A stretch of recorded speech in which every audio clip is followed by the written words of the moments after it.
it's Liz Yuille from Old Stables Crafts. Thank you very much for joining me again today for Simple Stamping Saturday.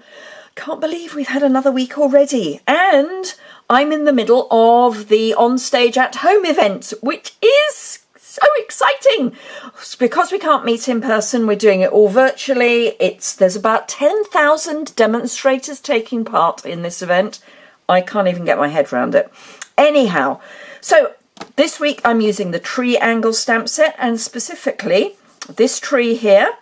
The Christmas is best when we're together, because I think that's going to be quite pertinent for us this year. So let me show you how to make my project. I'm using a very vanilla note card, and I just need to grab the stamps that I need. So we've got this lovely tree here. So I'm using just one ink pad. It's Crumb Cake, and all I need to do is ink up my tree, and as near to the middle as possible, stamp my tree. I don't know that I'm terribly central, but it's fine. Then I need my trunk. So let me grab my trunk, which is this little square here.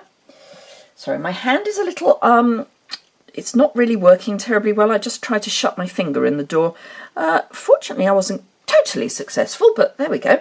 But this finger is now rather painful, so I'm doing my best.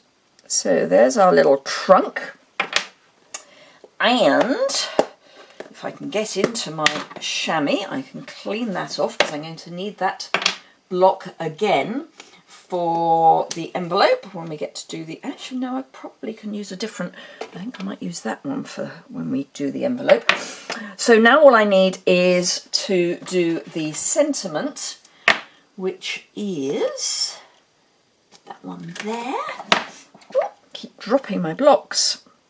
And I've got fluff on that one. That's better. So Christmas is best when we're together, which I'm going to pop down in the right hand corner here. So that's our card nearly finished. There's just one more thing I'm going to do, and normally I don't add embellishments to my simple stamping project, but I think as it's Christmas, we can push the boat out a little. So I've got some of the gilded gems from the annual catalogue, and I'm going to take one of the little ones at the top here with my Take Your Pick tool. I'm just going to pop that on top of the tree. Now, did I put it? Yes, I put it just on top of the star rather than over the star. So that's my card basically finished. All I need to do is fold it in half, grab my bone folder. One of the most important pieces of equipment you can have is your bone folder. As I say, it's not terribly central, but you get the idea. And then for the envelope, I'm going to stamp on the back, and I'm using the little cluster of decorations, which are these ones here. And all I'm going to do is start at one edge and just stamp right the way across.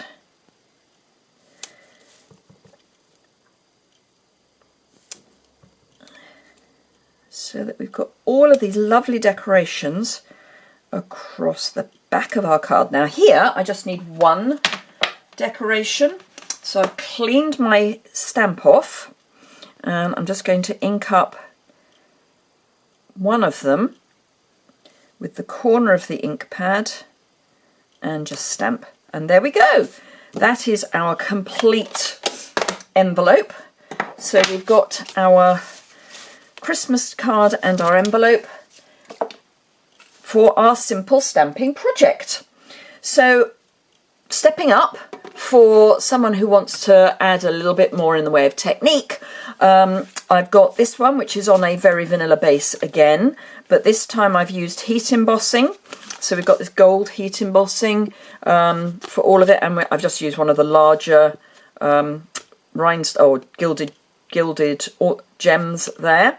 And then for our really stepped up version, I've got this one, which uses some of the brushed metallic foil from the August-December catalogue. And then I've again stamped on, this is early espresso, so I've stamped on there, and I've used the dies that you can get with the right triangle stamp set from the annual catalogue. So these are called stitched triangle dies. Look at them all. And I've just used the third from smallest triangle to die cut the tree, or trees, and I've done that 3 times. And then I've just used the scrap of early espresso for the trunk, and then the gilded gems in the top, and I've moved the sentiment up to the top. It just felt more balanced with 3 trees to have this up at the top, and I've just cut this at an angle, just as something a little bit different. So there you are. I hope you've enjoyed those. I would love to know which your favourite is. As ever, do leave that in the comments below. Remember to give me a thumbs up if you've enjoyed the project, and don't forget to subscribe. If you're in the UK and would like any of these products, you can get them over at my online store, and there's a link to that below in the description bar, and there's also a link to my website where you'll see more photographs and a bit more information about the products that I've used. Thank you very much indeed for joining me. I hope you have a fantastic Saturday. I will be attending On Stage at Home again all day today, so that's going to be exciting. And yeah, have a fantastic weekend, and I look forward to seeing you again very soon. Bye!